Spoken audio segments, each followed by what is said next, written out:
Welcome back to my channel. My name is Jay, and I'm so happy that you're here.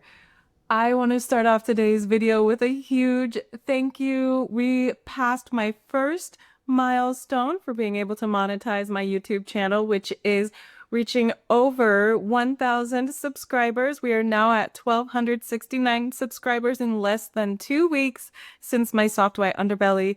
So major thanks to Mark so much for giving me a safe space to share my story. And thank you to everyone else who took the time to find my channel, support me, follow me, leave beautifully supportive comments. I do read those comments and I do take it to heart. I'm still really happy to see that there are almost no trolls across all platforms, including Facebook and Instagram, where Soft White Underbelly did repost my video. So thank you for the respect. I will keep that mutual. I'm gonna actually open up about some of my projects that I'm working on, which I'm so excited to share with you. And also, I want to share some comments. I have received such thoughtful conversation across my different videos, and keeping in line with building community, I do think it's important to listen to multiple perspectives on each topic. So in my video titled Forgiveness, I did get some really thoughtful comments, and I'm going to share some of those with you now. One of my favorite comments is from Sasha, and she says, I believe forgiveness isn't a feeling. It's a choice that we make, sometimes over and over again. It's not for them, it's for you to be free. I also believe in separation and boundaries. Forgive all so that God can forgive us. Most people don't have integrity, so we cannot leave this up to them.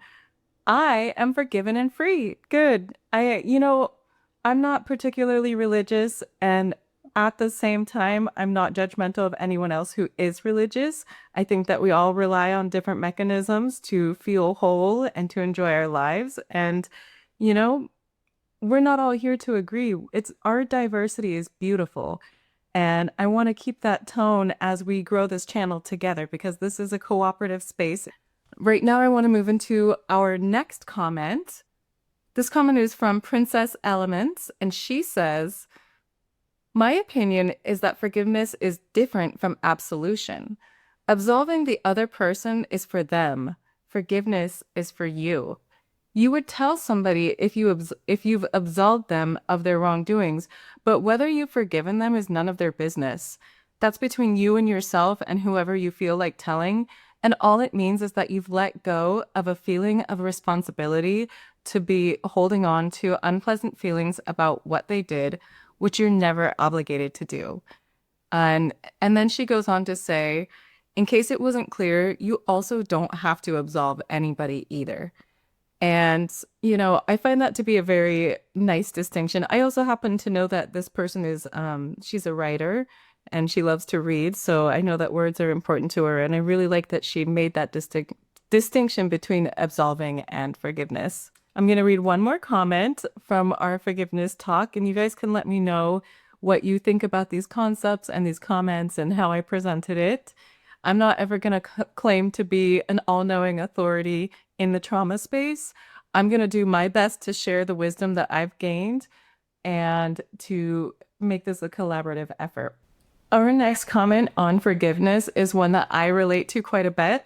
So I definitely wanted to read this one out loud because I feel like this commenter actually worded it better than I did in my own forgiveness video. So I'm going to read this out because she perfectly outlines the meaning I was trying to get across.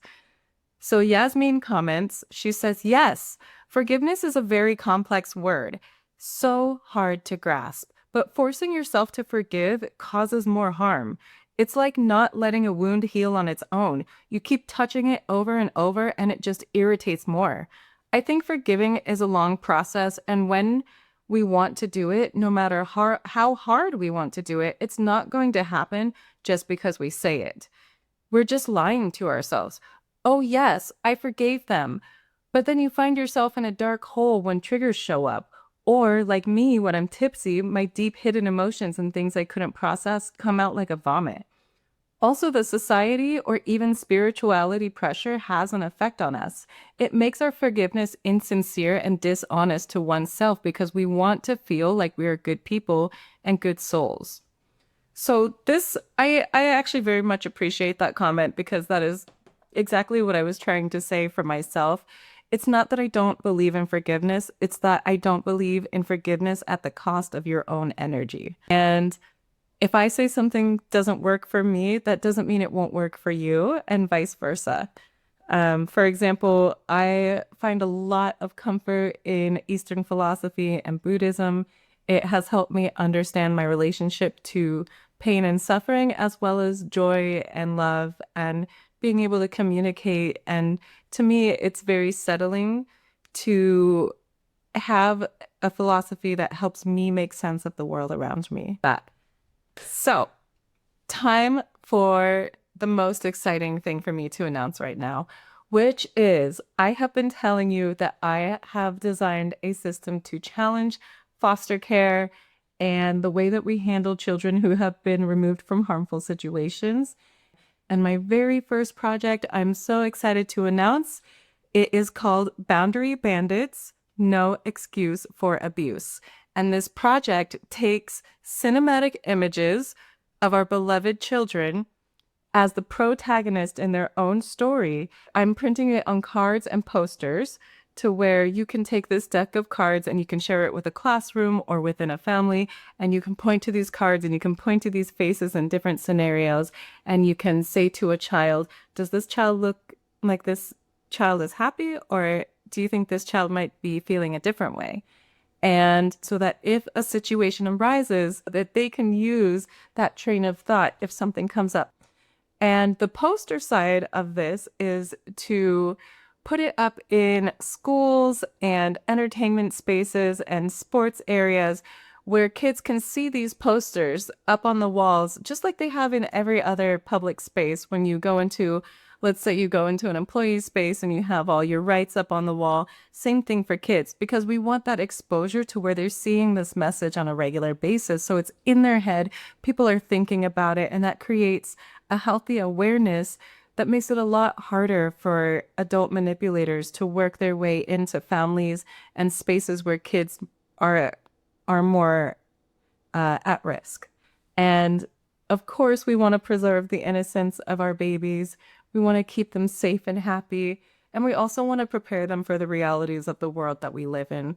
My goal with Boundary Bandits, No Excuse for Abuse, is to have a radical emotional education that we can spread across our public schools, our home schools, and any space where kids are in sports or any kind of activity where they're going to be out in the world learning how to interact with adults. It is so important to me to teach our children how to stick up for themselves, how to be aware of what's going on around them. And I know that we can teach our kids this at younger ages if we give them the right tools. And if you believe that with me, I humbly invite you to support my mission. Right now, in these baby steps, you have a chance to be a founder with me in the beginning of my journey for challenging foster care and CPS and the way that we take care of kids that have to be removed from harmful situations.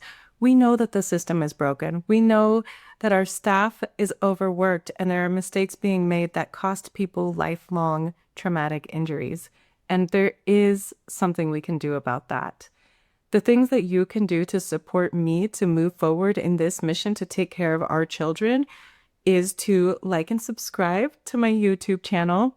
I see that about half of you are watching my videos and you're not subscribed. It costs nothing to press that subscribe button, but it gives me everything. We do live in a capitalist society that does require that we have money to be able to do these things. And with that, I have come up with a budget that will help me cover the printing fees, the design fees, the outfits, the sets, the photography, and the other partners that have decided to come on board and help me, as well as being able to register my nonprofit and make sure that everything is above the board. That budget starts at $14,000 to cover everything. It includes a modest stipend for myself so that I can keep making these videos and keep working on this project. And it makes sure that we have a way to communicate with our children about how to take care of themselves around other adults. As much as we always want to be there for our kids, we're not always going to be there, and we need to give them the tools to be there for themselves.